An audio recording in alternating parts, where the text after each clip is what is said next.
Welcome to Twin City Talk. I'm your host, Liz May from SoundLizzard Productions. And today we are flipping the script on you, and I am interviewing Suzy Fielders and Tim Beeman of Twin City Talk. Welcome. Thank you. Well, it's good to be here. Thanks for having us. Thanks for joining us. So if you would talk a little bit about the various different businesses or freelance things that you do, which I know is a big starting topic, but when I'm trying to think of like the things that we all share in common, our entrepreneurial journeys seem to be a big one. So Suzy, let's start with you. Yeah. What don't I do? So writing, that's a big thing. And I write for a lot of local magazines and sites. And I also do marketing for some local businesses, including Tim. And then the podcasting part is newer. You know, I started, well, I guess it's not as new now. We're about to reach 2 years with Twin City Talk. But that was inspired by my writing. I was just telling someone about how I started because I loved interviewing process for my articles and I could never include all the content. So it's kind of like they all feed into each other for me. All three of them do. Cool. And it's like different sides of like a similar mission almost. Yeah. Cool. And so you're writing as a freelancer. Is that like Suzy Fielders? Yeah. So in 2021 is when I decided to, because not always, but for a very long time, I was a freelance writer on the side while I worked full-time marketing, whether it was at an agency or a corporation. And then 2021, I decided I'm just going to go all out and do this full time. And, I was lucky enough. I got enough different writing and marketing gigs to make it full time. Yeah. So starting with that on the side, the hobby that becomes the part-time that hopefully then becomes the full-time love, passion project. Yep. Tim, how about you? Can you repeat the question? So talk about all the different, you can call them businesses, companies, extensions of you. Okay. So everything starts at the top at such and such media, which is actually just a name that is under the such and such limited Inc. Header. It's actually a corporation. Under such and such media, which encompasses the podcast production part. I have been doing podcast production longer than anybody in this area. Now well over 5,700 episodes that I've produced in my career. Started back in 2007. Podcasting started in 2002. YouTube started in 2006. So whenever I was starting, I couldn't go on YouTube to find out how to do it. So I had to learn to do it. And then I broke out of my house, my bedroom as my recording space. And other people said, "Hey, I want to do this. Can you show me how?" I'm like, "Nope, I can do it for you, but you have to pay me." And they're like, "Well, I don't have to learn anything?" Right. "I don't have to know where to put it?" Right. "Okay, I'm in." And I started doing that. So the other part under such and such media is I'm a voiceover artist. So I do voiceovers. You can hear me at some local theaters. You can hear me on some explainer videos. You can hear me on some medical videos, which are the hardest to do because I cannot pronounce a lot of those technical medical names. But I do that. And also the Less Desirables podcast network. So the Less Desirables is the oldest continuously running pop culture podcast in North Carolina. And it's been going for now 16 years.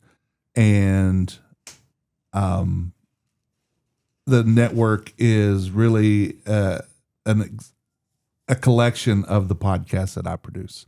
And then the newest part of that, not counting like the marketing arm and the graphic design arm that we have in there, is the Camel City Radio, which is an internet app-based radio station that's 24-hour commercial radio. We play a little bit of everything, and we highlight at least 3 times an hour, I believe is what the last thing Eugene still told me was.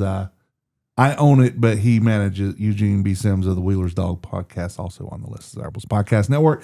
But we play at least 3 North Carolina-based artists every hour. So we, being both of us are North Carolina musicians, so we like to highlight artists from North Carolina. So that's basically the crux of such and such media. Yeah. So all of that again, all sort of like weave together and extensions from your parent company that kind of supports it all. Yeah.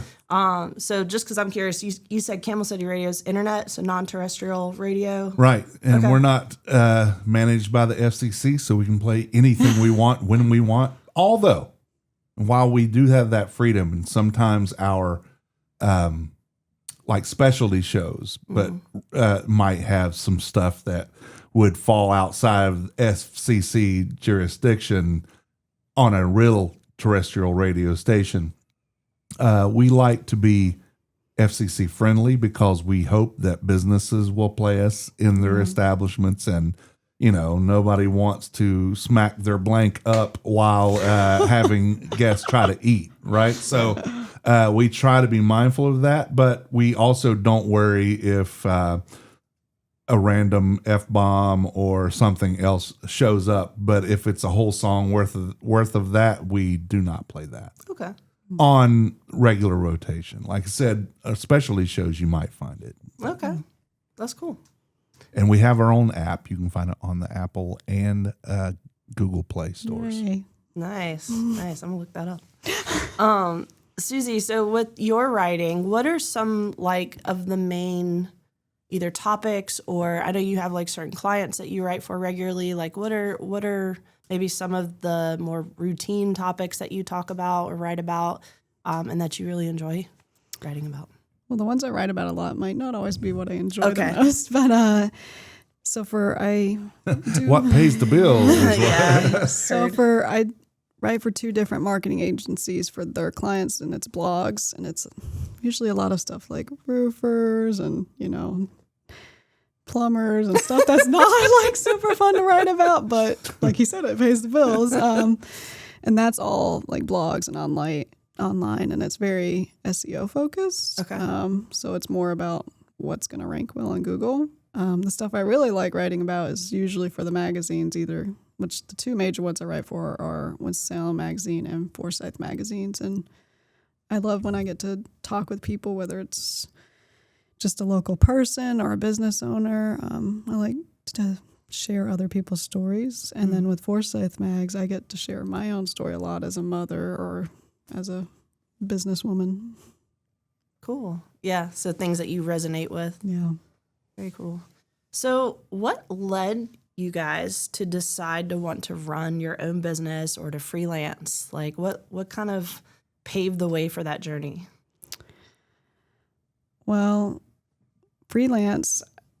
So I was always working in marketing.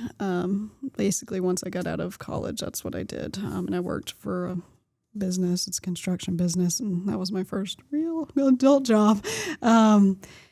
And I was there for a while. And I think it was when I decided I wanted, because in college, I majored in communications and psychology. And I didn't get to do a whole lot of writing with the marketing side, which I know you think I'm marketing and writing, but lots of times you're doing more of the analytical side or creating ads and things like that. And I missed the writing side of it from when I was in college. So it's not around anymore, but it's called examiner.com. And I started writing for that online site about Winston stuff. I started with entertainment, like things to do and movies and all kinds of stuff like that.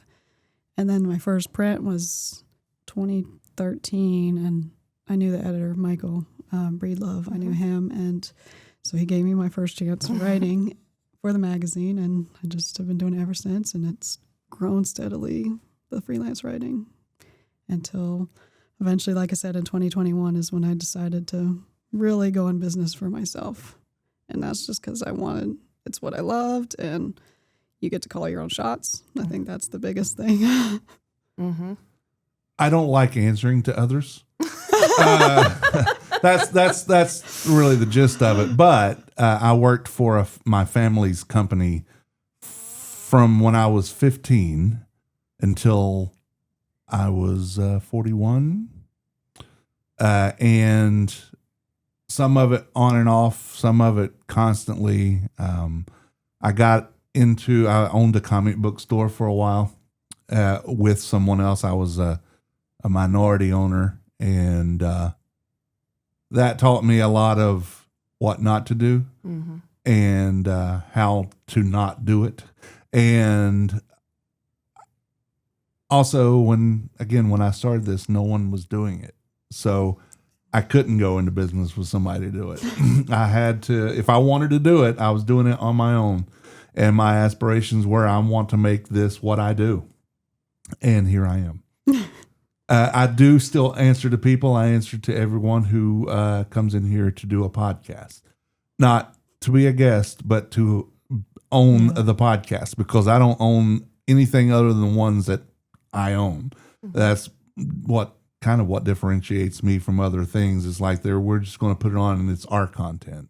You're just doing it and paying us and you get to advertise stuff. No, if you come in here, this is your podcast. Only thing I'm doing is making it happen. I'm white labeling, basically, like companies sponsoring. Well, not even that. So white labeling, like, you go to the grocery store and you have French's mustard and Plotchman's mustard, and then you have like the Publix or Food Lion brand. The same company makes both, but it's putting the label on from somebody else. So that's what I'm doing. I'm making the product and letting them put their name on it, and they own it. Cool. So, So, I'll start with you. Okay. So when you first got started, who was there in the beginning when you started out? Me. Just you. Me and Brian Attridge. I remember Brian. Yeah. But it was mostly me, but he had a lot to do with the early marketing of it because he was an MBA student at Wake. Okay. And he wanted to do this too. And then when he graduated, he was able to move and was hired before he even walked down the aisle by the Bank of Virginia to be an assistant vice president of something. So I can't blame him for getting up and leaving. Yeah. But really all the production, all the stuff that was happening was me on my own. Anything that happened with the podcast was me on my own. Eventually my now current wife, I met her about the same time we started the podcast, but we became an item about 5 months into it. And she supported me from all that, but it's always been me. And she as she likes to remind me, and in our business thing, she goes, "You are the product." Yep. So, and as I like to say, I am the ketchup. Because I am the ketchup. Somebody else has to market it. Somebody has to do the label design. That's Britt. And then someone has to sell it. So that's Paul. So, and I'm just the ketchup and everybody else does all. And Stephanie is pretty much the shift manager. But if you weren't doing that, it wouldn't exist. It wouldn't. Yeah. It wouldn't. And I think. Because I would run out. I would burn out. I was going to say, I think that is like a huge reminder for anyone who goes into business for themselves. And something I had to learn early on was like, business doesn't exist if I kill myself trying to, do what I'm trying to do. Yeah. And you work too hard in the business to work on the business. Exactly. Yeah. So something we all have to keep them back in our mind. We got to take care of ourselves. Yeah. It's really hard. So for you, Suzy, was there anyone, and it doesn't necessarily have to be someone that like maybe contributed work-wise, but like maybe helped with getting it off the ground with like branding, or maybe even just like an encouraging mentor or something? Not really. I mean, it's mostly been me. I had a lot of encouragement from, my family, parents, sister, husband that, believed in me. So that I think that is a big help as far as pushing myself because, sometimes you like have those moments you're like, can I really do this? And then, they help you get over those hurdles, I feel like. Mm-hmm. I think that's a big piece too, is like you're always, as an entrepreneur, it's like you have these dreams, you want to do it, but it's like, how do we, when you have other people that, what your decisions affect, right? Yeah. You have to think about that ripple. And I think that's a big, scary part of diving in and not knowing what the finances are going to look like and sustainability and all of that. So having a supportive community around you, I think is a big piece of that success. Yeah. Yeah, I agree. And I'm lucky to have that. Yeah. So rewinding a little bit. So the three of us, technically four, if we include Burgess in this, all went to high school here in Winston-Salem at different high schools. All different ones. Yeah. Where did you go? I went to Mount Tabor. Okay. Yep. Go Spartans. Yes. My wife is also a Spartan. All right. So what? Sorry, I heard the wind howling. When you guys went to high school, were there things that, like revealing moments or maybe classes that you took or anything that kind of gave you a hint that you were like, this might be something I want to do? Whether or not it was being an entrepreneur, you may not even know what entrepreneur was, or how to spell it. Some of us still can't spell it. But yeah, was there anything in high school that maybe helped pave the way? And I'll give you an example and maybe help you think of something. So when I was a senior in high school, I took a course called electronic music, and that course was kind of a sort of a lane changer for me. And I ended up doing, realizing I really liked audio and that it could actually be something that I could do as a career path. So that was something for me in high school. Mine was all in college when I really saw and found, but dating back to high school, I used to dance, and the dance is what got me to the college I ended up at. And I knew I never wanted to dance like professional. That was not. I just liked it for fun. Yeah, you were going to be a lawyer, am I right? Yeah, I was going to be a lawyer for a very long time until I took the LSATs. I got into law school and everything. Yeah. But I had a communications professor who was also my advisor. Shout out to Professor Puffer.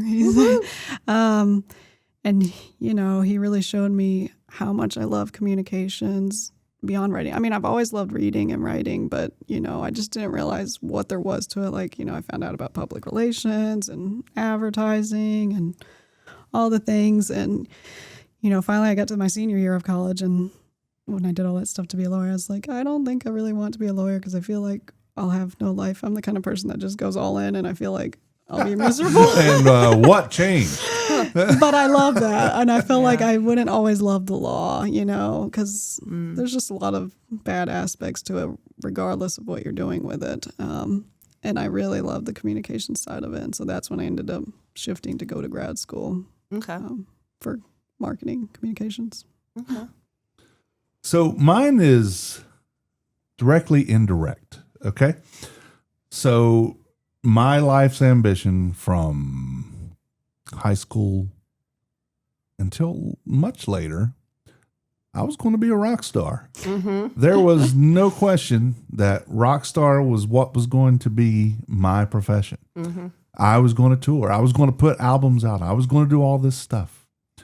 In fact, Such and Such Limited Inc. was started by the three former members of Heaven's Sake, the band that we were, technically we've never broken up.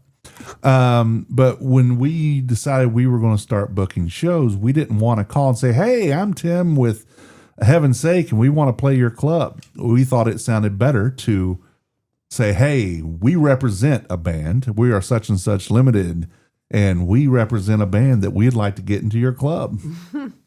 And like Bob, the drummer, he was Robert. I was still Tim, David instead of Dave. The three of us, we were business people when we were trying to get us booked. That didn't last a whole long time, but it was 97, November 20th, my birthday, in 1997 that we were incorporated. And over the years, it shifted around to other things until I started doing this in 2007. And about 2010, I decided, I can use the company that I already own that I'm paying, franchise tax on every year to now do this. So indirectly, my start in high school led to here, and I went to college, did not want to go. I was first a business major because I thought that's what my parents want. And first year, they're like, why are you doing that? I said, because I figured that's what you want. I said, you're going for you, not for us. So I changed it to music business and I didn't graduate. I got married and quit.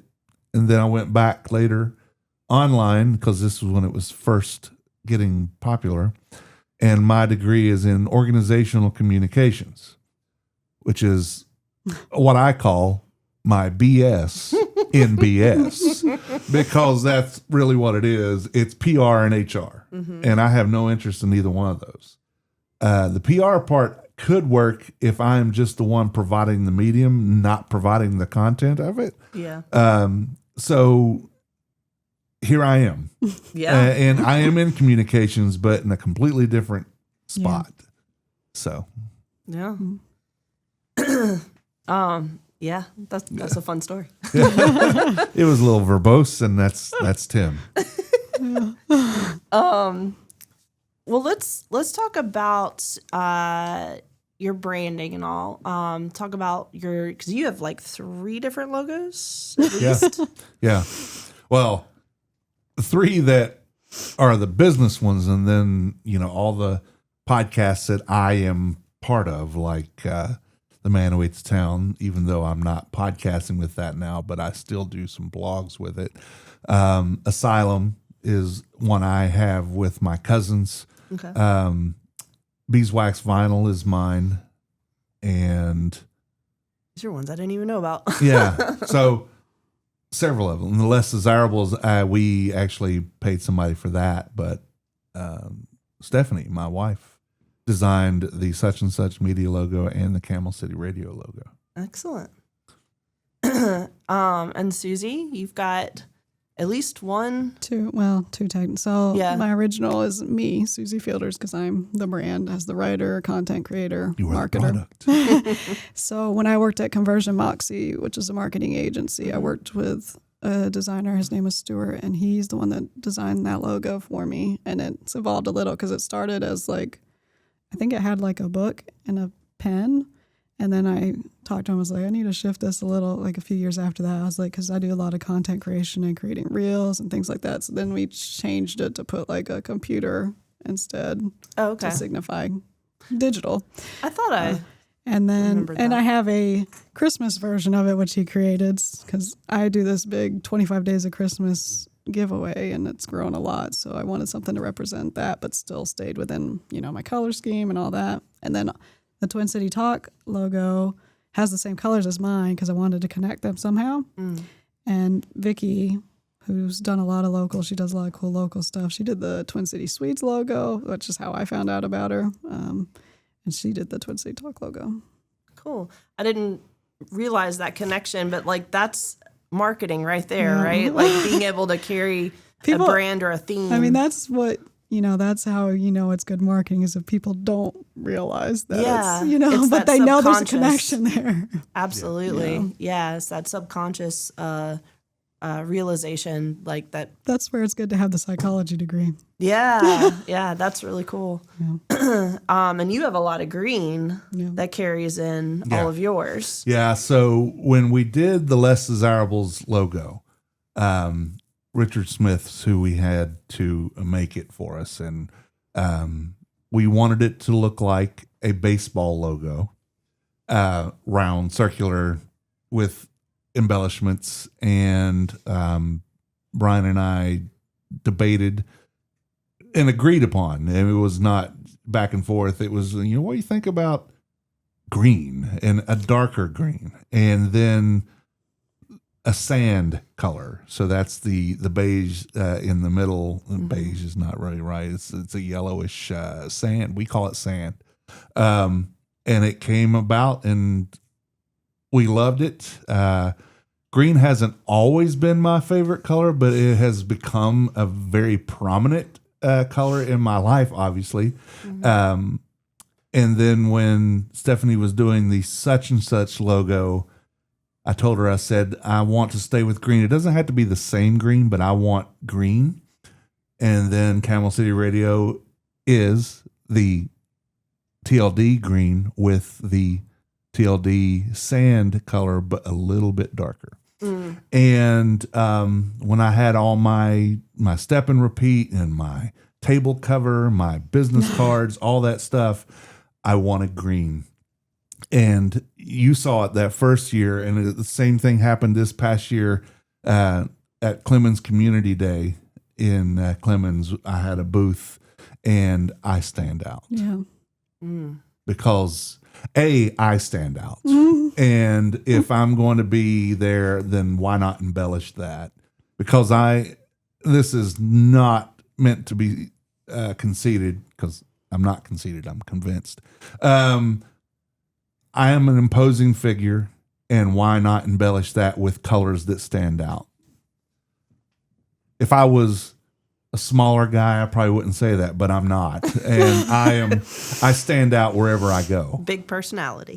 Big personality and a big person. Oh, man. So branding is really important. Helps with your marketing, helps with that recognition, even if it's in that sort of back of your mind. So for anyone who is going through freelancing or branding for a business, very important. And we can help you with that. Yeah. We have marketing people. We do. Well, we have marketing and designers in the such and such umbrella. So there you go. There you go. There's a little plug. Such and such media, nc.com. Yep. All right. Just a couple more questions. So, how do you diversify your revenue streams, or what kind of recommendations would you have for someone who is going to go into business for themselves in that area? First, what is this revenue stream you're talking about? How do you make a large fortune or how do you make a small fortune in what I do? You start with a large one. Because that's all you'll end up with is small. Well, how do you make a living? How do you make ends meet? I think, like I said, you have to, even if it's still in the same vein of what you do, sometimes you still have to do the work that maybe you don't love completely, but you still like it. Like I said, the blogs, especially the SEO blogs, I don't necessarily love them, but it's still writing. It's still, a form of creating. So find those things that are likely to bring you in money like that, but don't forget the other stuff too.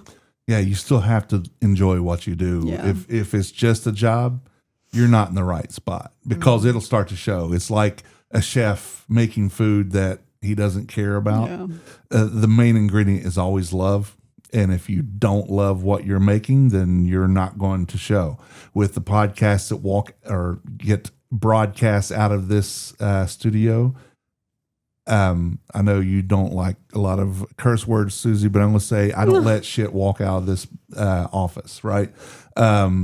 It's going to sound good. It's going to be produced right, because my job that I love is to make everybody else sound good.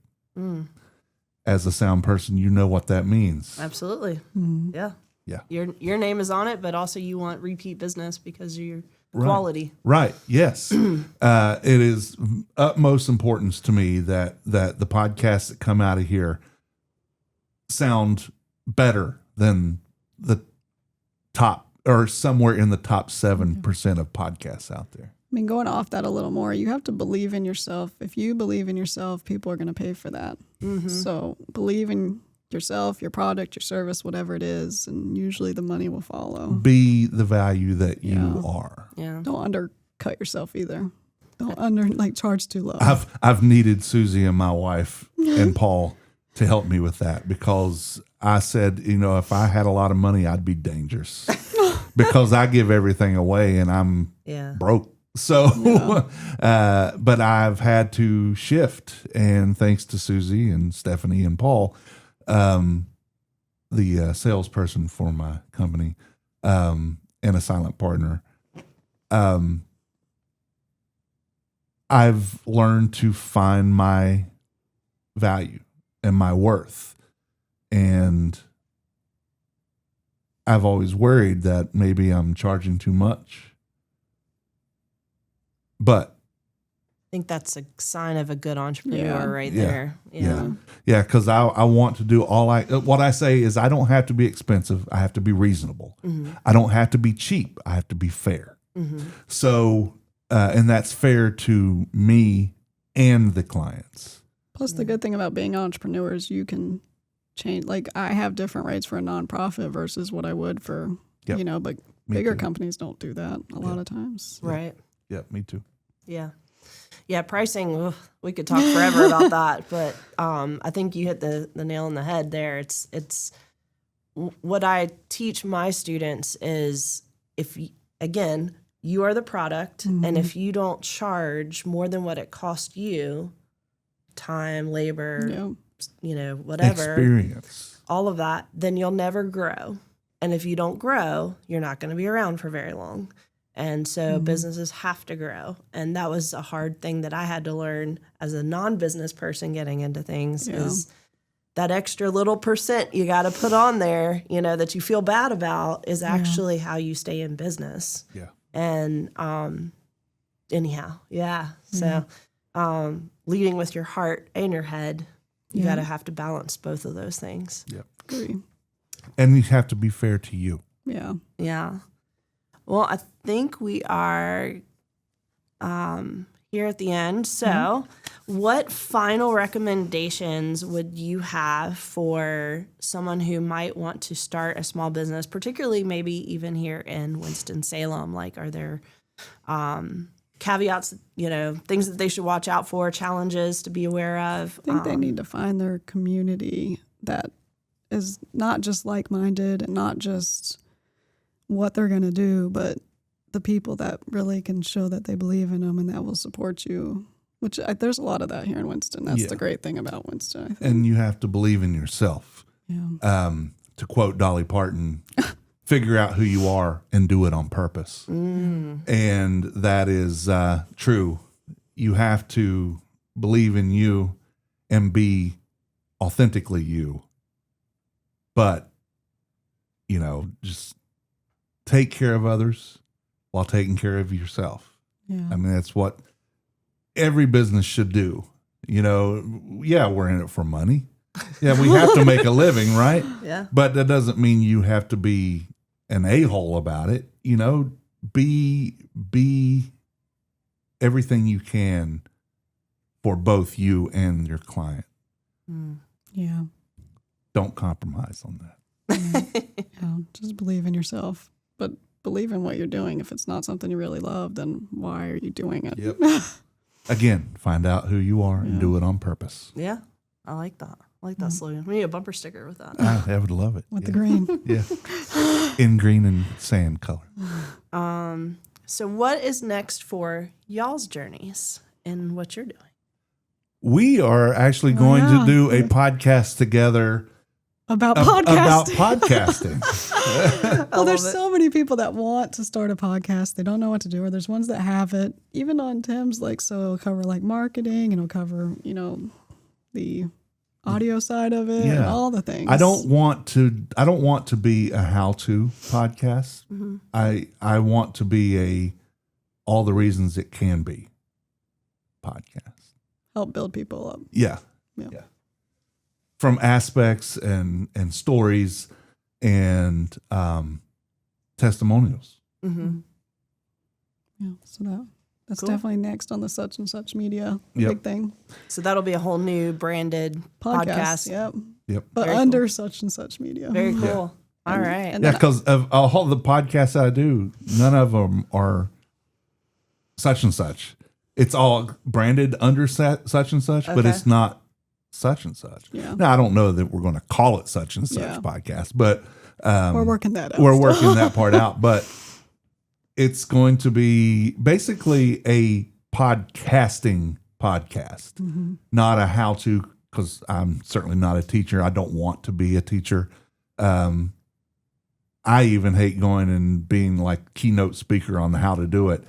Let me just tell you what works for me and what doesn't, and how I've done it, and have other people come talk about it. I don't care to even have competitors come in and talk about their journey, because we are all in this together. There's enough podcasts out there, and podcast clients for all of us. There's a lot of podcasts out there, that's Yeah. for sure. When I started podcasting in 2007, there were about 1,500 podcasts on Apple Podcasts. Now there's about 15 million. Yeah, there's a lot. So, and when is this coming out? Do we know yet? We haven't nailed that. this summer, probably. Yeah, just not nailed down the release, but we have nailed down at least a starting point. Okay. But and another thing that I'm working on, that Tim's heard a little about because I came on one of his other podcasts to talk about, is I'm going to do a summer literacy program. And so that's coming soon. So That's it'll be for the awesome. local youth. They'll have an essay contest and, a book drive and things like that. You should connect with Freedom School stuff on that. Yeah, send me, connect me. I will. That's my brother. Oh yeah. I didn't realize Hey, this. Russ. Very cool. All right. Well, how can your listeners find Twin City Talk? So for Twin City Talk, it's twincitytalk.com. We're on all the podcasting stuff, thanks to Tim, Apple, iHeartRadio, all those. And then we have Facebook and Instagram that we're really active on, which are both Twin City Talk. Such and such media nc.com, the less desirables.com, the man who ate the town.com, asylum podcast network.com. And such Such media, and such. Instagram and Facebook is pretty active. That's now, right. too. That's right. Very good. All right. Beeswaxvinyldaily.com. You have a We lot. could go on for a while. There's 20 of them. Well, thank you guys for letting me host Thank today. you for hosting and doing an awesome job. And until next time. Thank you.